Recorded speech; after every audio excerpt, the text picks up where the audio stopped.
প্রত্যেক বছর আষাঢ় মাসের প্রথম পঞ্চমী তিথিতে এই পুজো অনুষ্ঠিত হয়। 3 দিন ব্যাপী বিভিন্ন সাংস্কৃতিক অনুষ্ঠানের মধ্য দিয়ে এই পুজো অনুষ্ঠিত হল। মেমারি 2 নম্বর ব্লকের অন্তর্গত মন্ডল গ্রামে মা জগৎ গৌরী পুজো ও বামুনিয়া গ্রামে বাবা মণিরাজের পুজো। এই পুজো আনুমানিক 700 বছর ধরে হয়ে আসছে বলে জানালেন পুরোহিত। বিশেষভাবে পুজোকে ঘিরে সকল ধর্মের মানুষজন অংশগ্রহণ করেন। পুজোর আগের দিন অর্থাৎ রবিবার অধিবাসের মধ্য দিয়ে পুজো শুরু হয় সন্ধ্যাবেলায়। সোমবার মন্ডল গ্রামের মা জগৎ গৌরী মূল মন্দিরে পুজো হওয়ার পর চতুর্দোলায় চড়ে বিষের পুকুর স্নান করে সন্ধ্যাবেলায় মূল মন্দিরে পুনরায় এসে পূজিত হন।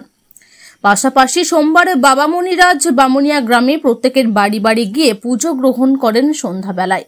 পুজোর পরের দিন অর্থাৎ আজ মঙ্গলবার মন্ডল গ্রাম থেকে মা জগৎ গৌরী চতুর্দোলায় করে বামুনিয়া গ্রামে বাবা মণিরাজের সঙ্গে বিবাহর জন্য আসেন, কিন্তু বিবাহ হয় না।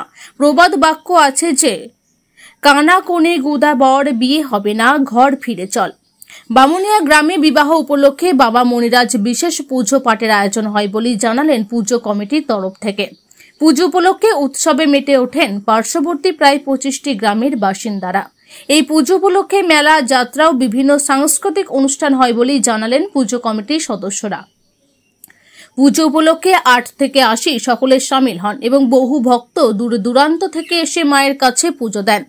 পাশাপাশি সকাল থেকে বহু মানুষের আনাগোনা হওয়ার কারণে শান্তি শৃঙ্খলা বজায় রাখতে চোখে পড়ে মেমারি থানার প্রশাসনিক নজরদারি। পুজো মণ্ডপে উপস্থিত ছিলেন বামুনিয়া গ্রামের বাবা মণিরাজের পুরোহিত স্বরাজ মুখার্জি, মন্ডল গ্রামের মা জগৎ গৌরীর পুরোহিত আশুতোষ মুখার্জি, হীরালাল, বিবেকানন্দ, পুজো কমিটির সভাপতি অশেষ হাজার চৌধুরী, সুখেন গৌড়, বুড়ন সহ সকল সদস্য ও ভক্তবৃন্দ। আপনাদের এখানে কি পুজো হচ্ছে এবং এই পুজোর উপলক্ষে কি কি অনুষ্ঠান হয় বলুন। আমাদের এখানে গত 700 বছর ধরে আষাঢ় মাসের প্রথম পঞ্চমীতে দশহারার পর মায়ের শ্রী শ্রী জগৎ গৌরী মাতার পূজা হয় প্রত্যেক বছর। গতকাল আমাদের মায়ের অধিবাস হয়ে গেছে। আজকে মায়ের প্রথম পুজো, আগামীকাল হবে মায়ের বিবাহের দিন। সেটা পাশের গ্রাম বামুনিয়া গ্রামে মণিরাজের সঙ্গে বিবাহের জন্য যাবে, কিন্তু সেখানে মায়ের বিবাহ হবে না, যেহেতু সবার মোটা পা, কানা কোণে গোদাবর মানে মোটা বর, এই জন্যই মায়ের পুজো দিয়ে হবে না। আবার সেখান থেকে পুনরায় আবার মায়ের কাছে আজকে 3টের পর আমরা যে পুজো থেকে উঠেছিল মায়ের গ্রামের দক্ষিণে বিশে পুকুরে, সেখানে মাকে পাওয়া গিয়েছিল। সেখানে মাকে স্নান করাতে নিয়ে যাওয়া হবে বেলা 3টের সময়। সেখান থেকে স্নান করার পর মায়ের বলি হতে হতে মায়ের গ্রামবন্ধস্থলে একটা মায়ের বলে জায়গা আছে, সেখানে পুজো হবে। রথে আসবে না, আবার রাতে পুজো আজা হয়ে গেল, পাঠা বলি হয়ে গেল। রাতে পূজার পর মাকে বলে করে নিয়েছে আবার পুনরায় এই মন্দিরে পৌঁছে দেওয়া হবে। মা কিভাবে বিয়ে করতে যান, বিবাহ করতে কিভাবে যান? মানে পূজার পর দিন অর্থাৎ আগামীকাল যাবে 15 জানুয়ারি জুন 15 জুন যাবে পালকি করে। সকালে এখান থেকে বেরিয়ে যাবেন পাশের গ্রাম বামুনিয়া গ্রামে, আমাদের অঞ্চলভুক্ত। সেখানে মণিরাজ ঠাকুর আছে, মণিরাজের সাথে বিয়ে হবে না, কানা কোণে গোদা পড়ার একটা প্রচলিত আছে, বিয়ে হবে না। আবার সেখান থেকে ফিরে আবার বেলার সময় আমাদের এখানে। আপনি কি এই মন্দিরে পুরোহিত? আমি আমাদের এই মন্দিরে পুরোহিত। আপনার নাম? আমার নাম বিবেকানন্দ মুখার্জি। আজকে কোন জায়গায় এসেছেন এবং কি কারণ? আমি আজকে এসেছি মন্ডল গ্রামে, এখানে মা জগৎ গৌরীর পুজো, মানে বহু প্রাচীন পুজো এটা। এখানে আমার বাপের বাড়ি। আমরা অনেক ছোট বয়স থেকেই দেখছি এই পুজো। মানে এই পুজো আমাদের কাছে একটা মানে বিশাল মানে অনুষ্ঠান, মানে চারিত্রিক অনুষ্ঠান বা এই উৎসব যেটা, এটা অনেক আমাদের মানে খুবই মানে এটা আমাদের বংশের ঠাকুর, মুখার্জি বংশের ঠাকুর। হ্যাঁ, বহু প্রাচীন ঠাকুর। আমাদের দাদুরা তার পূর্বপুরুষরাও এই পুজো করে আসছেন, এখন আমার দাদারাও করে। মানে এই অনুষ্ঠান আমাদের খুবই ভালো লাগে। এই পুজো ভালো লাগে বললে ভুল হবে, শুধু আমাদেরই নয়, আশেপাশে অনেক গ্রাম থেকে অনেকজন লোকজন আসে। মানে এই অনুষ্ঠান সবাই সামিল হয়। এখানে অনেক রকম অনুষ্ঠান হয়, বাজারে মানে অনেক মেলা বসে, মানে যেখানে মানে এটা একটা মিলন উৎসব। কোথা থেকে আসছেন? আমি আসছি মন্তেশ্বরের তিরলন গ্রাম থেকে। ওখানে আমার শ্বশুর বাড়ি, সেখানে আমার বাপের বাড়ি। মন্ডল গ্রাম আমার বাপের বাড়ি।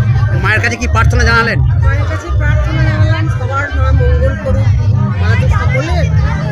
এবার আমার মানে ব্যক্তিগত প্রার্থনা বলতে অনেক কিছুই আছে, কিন্তু সবার জন্য ঈশ্বর মঙ্গল করুক এটাই প্রার্থনা করি। আপনার নাম? আমার নাম কাকলি চ্যাটার্জি। আজকে আপনাদের এখানে কি পুজো হচ্ছে এবং এই পুজো উপলক্ষে কি কি নিয়ম নীতি আছে বলুন? এটা পূর্ব বর্ধমান জেলার মন্ডল গ্রামে আষাঢ় মাসের প্রথম পঞ্চমীতে মা জগদ্ধাত্রী পুজো অনুষ্ঠিত হয়। সেইভাবেই পুরো দিনের ছিল প্রথা অনুযায়ী, পুরনো প্রথা অনুযায়ী আমাদের এই পুজো বহাল রয়েছে। সেই পূজা অনুযায়ী বহু হাজার হাজার লোকের সমাগম হয়, বহু মেলা টেলা বসে, কাঁঠাল পত্র আসে, দেখতেই পাচ্ছেন ভিড়ের যা মানে লোকের যাত্রীদের যা ভিড়। সবার নিজের নিজের মনোবাসনা নিয়ে ঠাকুরের কাছে আসেন ওনারা। মা সবাই দুয়ার ধরে যতটুকু পারেন দেওয়ার চেষ্টা করেন। আমরাও তার কাছে বড় জোরে প্রার্থনা করি, সকলের মঙ্গল কামনা করি। কি কি নিয়ম নীতি আছে? হ্যাঁ, নিয়ম বলে সমস্ত কিছু নিয়ম মেনেই পুজো। কি কি আছে বিশেষভাবে কি কথিত আছে? বিশেষ কথিত আগামীকাল হয়ে গেছে যেটা আমাদের মায়ের অধিবাস, যেটা হয় সন্ধ্যের সময়। সন্ধ্যে অধিবাস হওয়ার পর আজ সকাল থেকে পুজো রীতি চলে। এরপর ঘাট পুজো শুরু হবে কিছুক্ষণ পরই। হাতে বিষের পারে যাবে, ওখানে ঘাট পুজো হয়। প্রচুর বলি টলি পাঠা বলি ব্যাপার আছে। আরেকটা কথিত আছে যে মা বিবাহ করতে যান, এই প্রসঙ্গে কি বলবেন? সেটা হচ্ছে যেটা পুজোর পরের দিনে মা বিবাহ করতে যান পাশের গ্রাম বামুনিয়া গ্রাম। সেখানে মুনিরাজ আছে, জরৎকারু মুনি আছেন উনি, এবং ওনার ছেলে আস্তিক মুনি, ওনারা ওখানে থাকেন। এই অনুযায়ী সেখানে মা প্রতি বছর ওখানে পুজো করতে যান এবং সেখানে পুজো রীতি অনুযায়ী ওখানে সমস্ত কিছু আচার আচরণ সব রীতি মেনে চলা হয়। তারপর বিয়ে হয় না, ওটা আমাদের রীতি, মানে আমাদের একটা রীতি বলা হয় যে খানা কোণে গোদাবর, যেহেতু জগৎপুরী মায়ের অনুসারে একটা চোখ একটি খানা আছে, খানা কোণে গোদাবর বিয়ে হবে না ঘর চল। সেই রীতি অনুযায়ী সব হই হই করে সবাই মিলে মহা সমারোহে পালিত হয়। আপনার নাম এবং পরিচয়? আমার নাম হীরালাল মুখার্জি, আমার এখানেই বাড়ি, আমি এখানকার পুরোহিত। আমরা ধন্যবাদ। আজকে আপনাদের কি পুজো হচ্ছে? আজকে এখানে বাবা মুনিরাজের পুজো হচ্ছে। মা জগদ্ধাত্রী বিবাহ সূত্রে আমাদের বাবা মুনিরাজের কাছে এলেন। বিবাহ কি হয় প্রত্যেক বছর? না, বিবাহ হয় না। কারণটা কি বিবাহ না হওয়ার? ওই কানা কোণে গোটা বর বিয়ে হবে না ঘর চল। আপনি কি বাবা মুনিরাজের পুরোহিত? হ্যাঁ, আমি পুরোহিত। আমার নাম স্বরাজ মুখার্জি। এটা কোন গ্রাম? এটা বামুনিয়া গ্রাম।